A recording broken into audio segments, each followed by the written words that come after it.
हे learners, हमारे कल के लेक्चर में जो लेक्चर था डेप्रिसिएशन का लेक्चर फर्स्ट, उसमें हम डेप्रिसिएशन की हमने उसमें मीनिंग देखी थी, उसके फीचर्स देखे थे और उसकी डेफिनेशन देखी थी, जिसमें आपको पता चल गया था कि डेप्रिसिएशन का अगर हम वन लाइन में डिफाइन करते हैं तो डेप्रिसिएशन होता है that depreciation is full in value of fix assets. और फिक्स एसेट्स भी कौन सी? Tangible assets. तो ये मीनिंग थी, इसके कुछ फीचर्स थे जो हमने लास्ट लेक्चर में देख लिए थे। ये डेप्रिसिएशन की पूरी एक सीरीज़ है जिसमें लेक्चर सेकंड में आप देख रहे हैं डेप्रिसिएशन और उससे रिलेटेड कुछ वर्ड्स जिनके सबका मीनिंग, ये जो तीन वर्ड आपको दिख रहे हैं डेप्रिसिएशन, डिप्लेक्शन और अमोर्टाइजेशन, इन तीनों का मीनिंग रिडक्शन ही होता है, रिड्यूस होना ही होता है, कम होना ही होता है। बट ये डिफरेंट कैसे हैं ये हम पढ़ेंगे। हमारे जो आज का कंटेंट है उसके अंदर है depreciation and other similar words. उसके बाद में जो सेकंड टॉपिक है वो हम पढ़ेंगे कॉज ऑफ डेप्रिसिएशन। अगर आपको मिलता है कि डेप्रिसिएशन के रीजंस क्या हैं तो आपको उन्हें कैसे डिफाइन करना है, ये वाला कंटेंट हमारे पास में अवेलेबल है।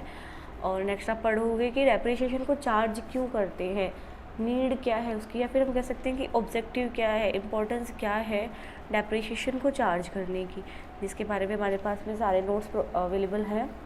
और फिर है फैक्टर्स अफेक्टिंग डेप्रिसिएशन। डेप्रिसिएशन को मेज़र करते टाइम पे आपको कौन से फैक्टर्स का ध्यान रखना है, ये चार टॉपिक आज की वीडियो में हमें कवर करने हैं। तो हम बिना टाइम वेस्ट किए स्टार्ट करते हैं। और पहला टॉपिक है आपका depreciation and other similar words. जैसे पहला वर्ड है आपका डेप्रिसिएशन, जिससे आप ऑलरेडी नोन हो that depreciation is fall in value of tangible fixed assets. Assets कौन सी होनी चाहिए? टेंजिबल होनी चाहिए, फिक्स्ड होनी चाहिए। उसी को रिडक्शन अगर कुछ कर रहा है, उसकी वैल्यू को रिड्यूस कुछ कर रहा है, उसे हम डेप्रिसिएशन कहते हैं। तो ये क्या हो गया है? Charge on value of tangible fixed assets. Fix assets कौन सी वाली? जो टेंजिबल है, उनके ऊपर जो चार्ज लग रहा है वो क्या होता है? डेप्रिसिएशन। कौन सी? लाइक कौन सी एसेट्स? फर्नीचर है, मशीन है, बिल्डिंग है, एटसेट्रा। ये सारी एसेट्स कौन सी हैं? टेंजिबल एसेट्स हैं और फिक्स है। तो इनकी वैल्यू, या फिर हम कहेंगे कि इनकी वैल्यू फॉल हो रही है, रिड्यूस हो रहा है, इनकी वैल्यू में रिडक्शन आ रहा है, तो उसका रीज़न क्या है? उसका रीज़न है डेप्रिसिएशन। डेप्रिसिएशन एक्सप्लेन हो चुका है कि डेप्रिसिएशन को हमने इस चार्ट से भी समझने का ट्राई किया है that charge on value of tangible fixed assets. Depreciation क्या है? Charge on value of fix assets. Fix assets के ऊपर क्या है? एक चार्ज है। और कौन से हो सकता है? Like furniture, machine, building, etcetera. Second word है हमारे पास में डिप्लेक्शन। डिप्लेक्शन मीन्स, देखो आपको ये बहुत समझने की ज़रूरत है। पहले इसमें जो लिखा है हम वो पढ़ते हैं। Reduction in the natural resources due to uses, और we can understand as decrease in the natural resources that will never come back if finished once. ऐसे रिसोर्सेज, नेचुरल रिसोर्सेज जो हमें नेचर ने दिए हैं और जो एक दिन ख़त्म हो जाएंगे और नेचर हमें दोबारा नहीं देगा। मतलब जो क्या है? लिमिटेड है, स्केयर रिसोर्सेज है और वो डे बाय डे ख़त्म होते जा रहे हैं, फिनिश होते जा रहे हैं, रिड्यूस होते जा रहे हैं। क्यों रिड्यूस होते जा रहे हैं? क्योंकि हम उन्हें यूज़ में ले रहे हैं। तो ऐसे नेचुरल रिसोर्सेज, बार बार में देखो इसको, नेचुरल रिसोर्सेज, उधर किस में रिडक्शन हो रहा था? डेप्रिसिएशन किसको डेप्रिशिएट कर रहे थे, किसको रिड्यूस कर रहे थे? टेंजिबल फिक्स एसेट्स को। जबकि डिप्लेक्शन के अंदर किसको रिड्यूस कर रहे हो? नेचुरल रिसोर्सेज को। तो reduction in the natural resource due to uses, हम नेचुरल रिसोर्सेज को यूज़ कर रहे हैं और उसके जो रिडक्शन हो रहा है, फॉल हो रहा है, उसको हम कहते हैं डिप्लेक्शन। जैसे कि एग्जांपल देखते हैं, डिप्लेक्शन इज़ लाइक गैस है, ऑक्सीजन है, वाटर है। एक टाइम आएगा जब ये सब ख़त्म हो जाएंगे और हमें वापस भी नहीं मिलेंगे, उसको हम कहते हैं डिप्लेक्शन। जैसे इसका और एक सिंपल एग्जांपल लेते हैं। जब हॉस्पिटल में हम होते हैं तो ऑक्सीजन का जो सिलेंडर है उसकी जैसे जैसे गैस कम होती जाती है तो डॉक्टर्स कौन सा वर्ड यूज़ लेते हैं? डिप्लेक्शन। इसकी गैस क्या हो रही है? ऑक्सीजन डिप्लेक्शन पे जा रहा है, डिप्लेक्शन हो रहा है ऑक्सीजन में, वो ये नहीं कहते हैं कि रिड्यूस हो रही है, वो डिप्लेक्शन की एक टाइम पे ख़त्म हो जाएगी। तो reduction in the natural resource में जो रिडक्शन होता है उसको हम कहते हैं डिप्लेक्शन। टेंजिबल एसेट्स में जो रिडक्शन होता है उसे डेप्रिशिएशन। और सेकंड और थर्ड है आपका amortisation. Amortisation means it is reduction in intangible fix assets. Assets तो कौन सी हैं, फिक्स ही हैं, लेकिन कौन सी हैं, इनटेंजिबल हैं, दिखाई नहीं देती हैं लेकिन बिजनेस में होती है, उसकी वजह से बिजनेस ग्रो कर रहा है। जैसे कि इनटेंजिबल एसेट्स के हम एग्जांपल्स देखते हैं, कॉपीराइट है, पेटेंट है, आपकी गुडविल है, मतलब बिज़नेस की गुडविल है, बिज़नेस का कॉपीराइट है, उसका पेटेंट है। अगर इनकी वैल्यू इंटेंजिबल असेट्स की, इंटेंजिबल फिक्स असेट्स की वैल्यू अगर डिक्रीज़ हो रही है, डाउन हो रही है, उसको हम बोलेंगे अमोर्टाइजेशन। अब हमारे तीनों वर्ड क्लियर हो गए हैं। फर्स्ट था डेप्रीशिएशन, वापस से देखते हैं डेप्रीशिएशन। तो depreciation is fall in value of tangible fixed assets. जब टेंजिबल फिक्स एसेट्स में डिक्रीज आ रहा है, डेप्रीशिएशन। जब नेचुरल रिसोर्सेज में डिक्रीज हो रहा है, फॉल हो रही है, तो डिप्लेक्शन।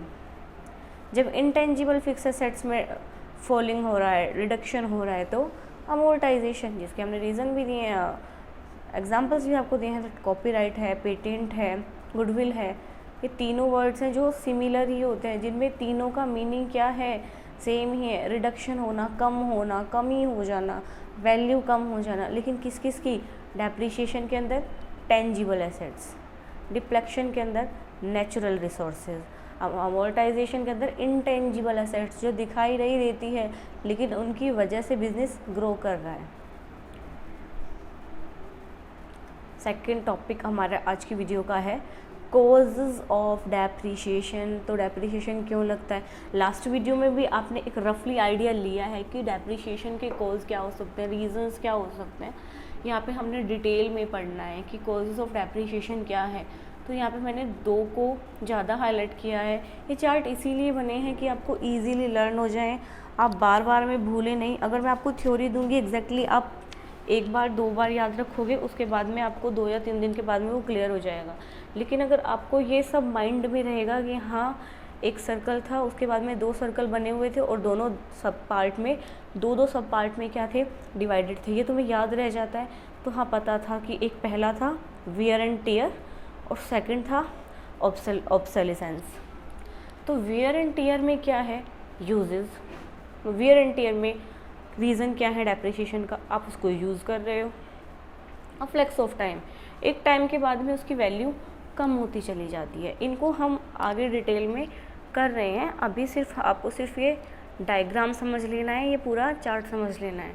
और ऑब्सोलेंस कैसे हो जाता है, ट्रेंड में नहीं है, ठीक है, या फिर डेवलपमेंट। ये डेवलपमेंट क्या है, इनको पढ़ते हैं हम थोड़ा सा डिटेल में। जैसे फर्स्ट है आपकी हेडिंग वियर एंड टियर।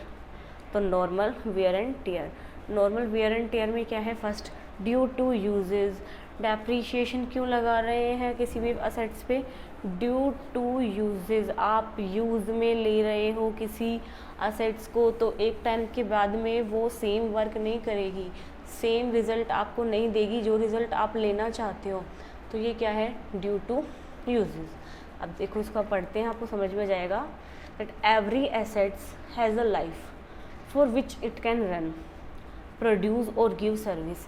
हर एक एसेट्स की एक पर्टिकुलर लाइफ होती है कि ये एसेट्स आपके 5 साल, 10 साल, 15 साल प्रॉपर काम करेगी और उसके बाद में काम करना हल्का हो जाएगा। या फिर उससे जो मशीन, लाइक तुमने मशीन ख़रीदी और मशीन जब स्टार्टिंग में ली थी बहुत अच्छा वर्क कर रही थी, लेकिन अब क्या है, उससे प्रोडक्शन डाउन हो गया है, उसकी सर्विसेज अब पहले जैसी नहीं है, क्योंकि आप उसको 5 साल से यूज़ कर रहे हो, 8 साल से यूज़ कर रहे हो।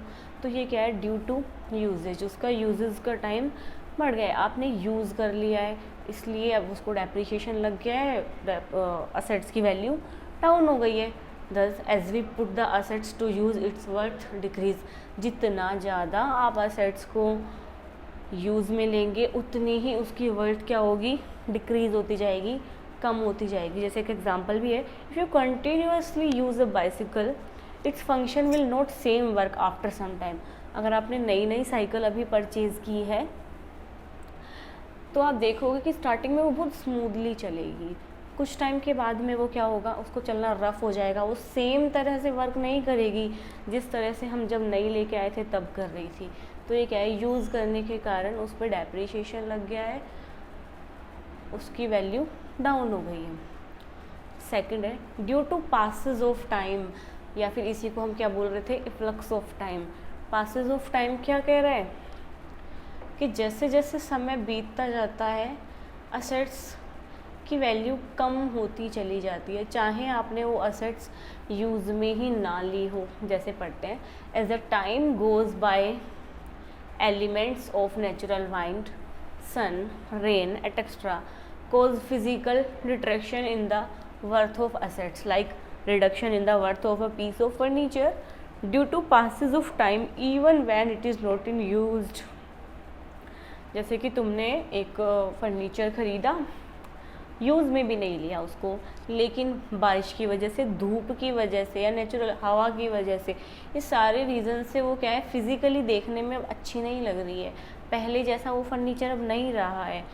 बारिश की वजह से उसकी जो वुड है वो ख़राब हो गई है, सनलाइट की वजह से वो वुड ख़राब हो गई है। तो आपने देखो यूज़ भी नहीं लिया, लेकिन due to passes of time, लेकिन टाइम बीतने के साथ साथ, समय बीतने के साथ साथ उसकी वैल्यू क्या हो गई है, कम हो गई है। तो ये डेप्रिसिएशन का सेकंड रीज़न था, जो नॉर्मल वियर एंड टियर में आता है। तो uses, due to uses, use करने की वजह से, due to passes of time, time को आगे बीतने की वजह से। फिर सेकंड आता है आपका रीज़न ऑब्सोलेसेंस। ऑब्सोलेसेंस में क्या है, देखो, due to development of improved और सुपीरियर इक्विपमेंट। इसमें मैं पहले तुम्हें समझाती हूँ, उसके बाद में आप इसको पढ़ोगे थ्योरी को। जैसे कि देखो, आप एक मशीन आपके पास है जिससे आप 50,000 यूनिट प्रोड्यूस करते हो 1 डे के अंदर, और एक यूनिट की कॉस्ट आती है 10 रुपीज़। 50,000 यूनिट आप प्रोड्यूस कर रहे हो और 10 रुपीज़ एक की कॉस्ट आ रही है। अब सेम टाइम अगर कोई ऐसी मशीन प्रोड्यूस हो जाती है जो कॉस्ट देती है आपको 5 रुपीज़ पर पीस, और आपकी यूनिट भी प्रोड्यूस कितनी हो जाती है, 10,000, तो आप इंस्टेंटली क्या करोगे, उस न्यू मशीन को लेके आ जाओगे। क्यों? क्योंकि वो क्या कर रही है भाई, आपकी कॉस्ट कम करके दे रही है, आपको ज़्यादा प्रोडक्शन दे रही है। तो जैसे ही नया डेवलपमेंट आया या सुपीरियर टेक्नोलॉजी आई और आपने उसको छोड़ दिया, जो एग्जिस्टिंग मशीन थी या जो भी एग्जिस्टिंग आपकी फिक्स एसेट्स थी, आपने उसको छोड़ दिया और जो भी नया डेवलपमेंट था उससे रिप्लेस कर दिया। अब देखते हैं क्या है। This is all what we can say that the assets which are replaced by new और इम्प्रूव्ड और सुपीरियर एसेट्स। जो एसेट्स आपके पास में थी उसकी सुपीरियर है, उससे अच्छा काम करती है, उसका अपडेटेड वर्जन कह सकते हो, है ना, न्यू फीचर है उसके अंदर। तो आप क्या करते हो, ऐसे एसेट्स को रिप्लेस कर देते हो, पुराने एसेट्स को आप रिप्लेस कर देते हो, किससे, नए एसेट्स से। तो ये क्या कह रहा है, हमने देखो एग्जांपल मैंने एक आपको समझा दिया है, एक एग्जांपल यहाँ पे भी इसने दिया है that if a machine took high cost and a new machine is introduced which takes low cost, we definitely prefer new one and old machine is get depreciated। जैसे कि अगर आपके पास में एक मशीन है जिसकी वजह से आपकी कॉस्ट क्या आती है, हाई आती है, और एक नई मशीन इंट्रोड्यूस हो गई है तो उससे आपकी कॉस्ट क्या होती है, लो हो जाती है, कम हो जाती है। तो आप डेफिनेटली क्या करोगे, न्यू मशीन को रिप्लेस करना पसंद करोगे। आप किसे प्रीफर करोगे, जिससे कॉस्ट हमें कम आ रही है, तो उसी को हम क्या बोलेंगे कि ओल्ड मशीन क्या हो गई है, डेप्रिशिएटेड हो गई है। सेकंड है due to change in fashion, style, taste और मार्केट कंडीशन। मतलब कि अब कोई ऐसी चीज़ है जो ट्रेंड में ही नहीं है, कल भी मैंने आपको समझाया था, फैशन में ही नहीं है, या फिर कस्टमर्स का टेस्ट चेंज हो गया है, या मार्केट की कंडीशन डाउन है, इतना महंगा कुछ हम एक्सपेंसिव हम अफोर्ड नहीं कर पा रहे, या सॉरी कस्टमर्स अफोर्ड नहीं कर पा रहे। तो ऐसी कंडीशन में भी क्या होगी, आपकी असेट्स डेप्रिशिएटेड हो जाएगी, आपको न्यू लेनी ही पड़ेगी। जैसे आपने कोई मशीन ली और वो अब फैशन में नहीं है, ठीक है, उसकी स्टाइल वो नहीं है कि वो आपको अच्छा प्रोडक्शन दे सके, तो अच्छे प्रोडक्शन के लिए आपको क्या करना पड़ेगा, उसको नई मशीन से रिप्लेस करना पड़ेगा। और यही क्या हो जाता है, डेप्रिसिएशन का एक रीज़न बन जाता है कि ट्रेंड में ही नहीं है।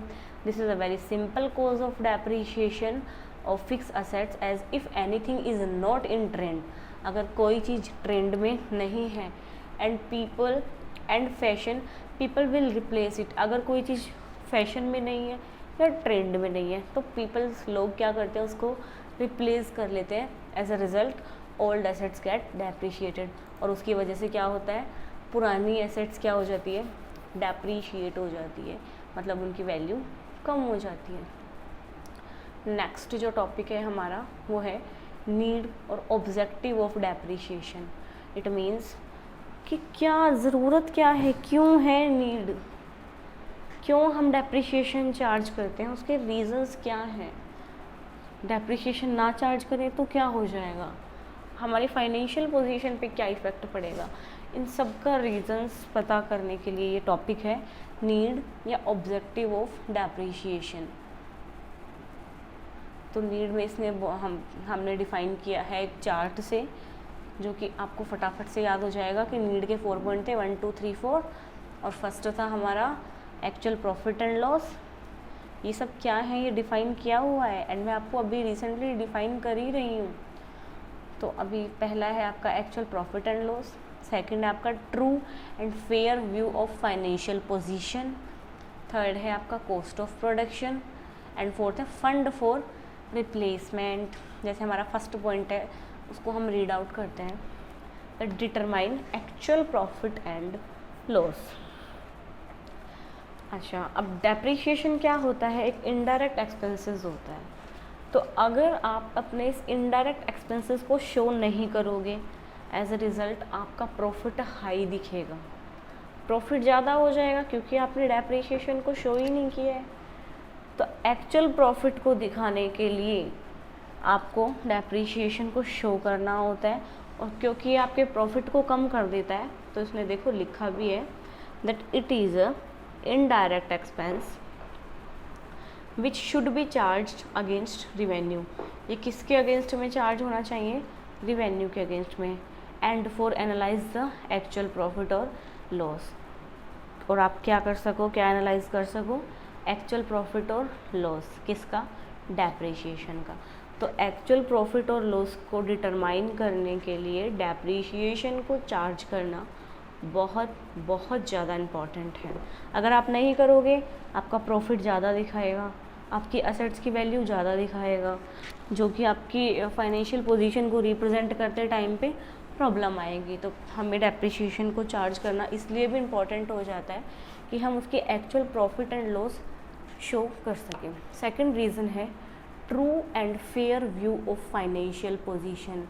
ये क्या करेगा, आपके बिजनेस को या फिर आपकी ऑर्गेनाइजेशन का true and fair view financial position का प्रेजेंट करेगा। अब ये ट्रू एंड फेयर व्यू कैसे प्रेजेंट करेगा, लाइक आपने मशीन खरीदी थी 50 लाख की और आप अभी तक after 4 to 5 years machine 50 lakh में ही शो कर रहे हो, तो ये आपकी फाइनेंशियल पोजीशन को ट्रू एंड फेयर व्यू नहीं है, क्योंकि अब उस मशीन की वैल्यू 50 लाख नहीं रही है, डेप्रीशिएट हो चुकी है, कम हो चुकी है, और आप अभी भी वही दिखा रहे हो, तो आप अपनी फाइनेंशियल पोजीशन एक्चुअल में नहीं बता रहे हो। तो किसी भी ऑर्गेनाइजेशन की फाइनेंशियल पोजीशन चेक करते टाइम पे हम ये देख लेते हैं कि जो भी असेट्स उनके पास में है उसका ट्रू एंड फेयर व्यू क्या है, और उसके लिए आपको क्या करना होगा, डेप्रीशिएशन रिलेटेड असेट्स में से लेस करना होगा, ताकि आपकी जो रिलेटेड असेट्स है, टेंजिबल फिक्स असेट्स है, उसका true and fair view present हो। नेक्स्ट पॉइंट है आपका cost of production, that after deducting depreciation the actual cost of production can be measured. Depreciation को डिडक्ट करने पर ही आपकी कॉस्ट ऑफ प्रोडक्शन रियल निकलेगी। अब ये कैसे, जैसे मानो आपने मशीन प्रोड्यूस, एक मशीन से 5000 यूनिट प्रोड्यूस की, 5000 मतलब 5000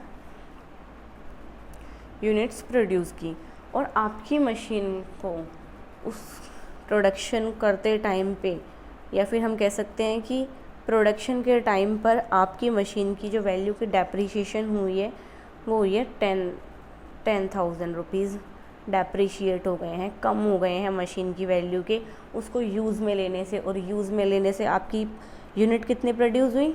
5,000। तो इस 5,000 यूनिट्स में 10,000 में हमें डिवाइड करना होगा 5,000 का। वाई? सो दैट हम बता सके कि एक यूनिट को प्रोड्यूस करने में 2 रुपीज़ मशीन के भी लगे थे।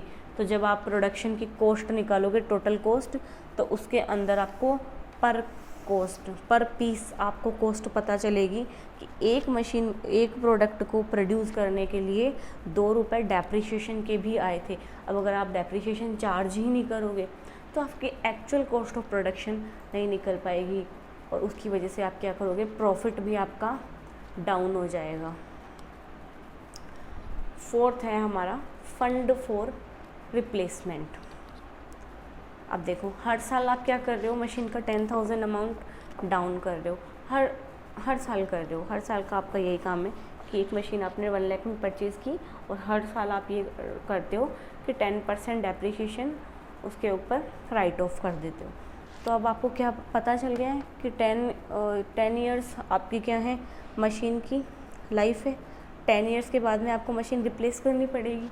तो आप अभी से ही एक रिज़र्व बनाना स्टार्ट कर देते हो, प्रोविज़न बनाना स्टार्ट कर देते हो 10,000 का, कि जब ये मशीन पूरी 10 साल बाद में ख़त्म हो जाएगी, फिनिश हो जाएगी, तब तक मेरे पास में जितना मैंने डेप्रीशिएशन लगाया है उतना फ़ंड मेरे पास में इकट्ठा हो जाएगा और मैं उसको उस फंड से दूसरी मशीन या दूसरी असेट्स लेके आ जाऊंगा। तो फंड रिप्लेसमेंट के लिए फ़ंड भी इकट्ठा करने में डेप्रीशिएशन बहुत इम्पोर्टेंट रहता है।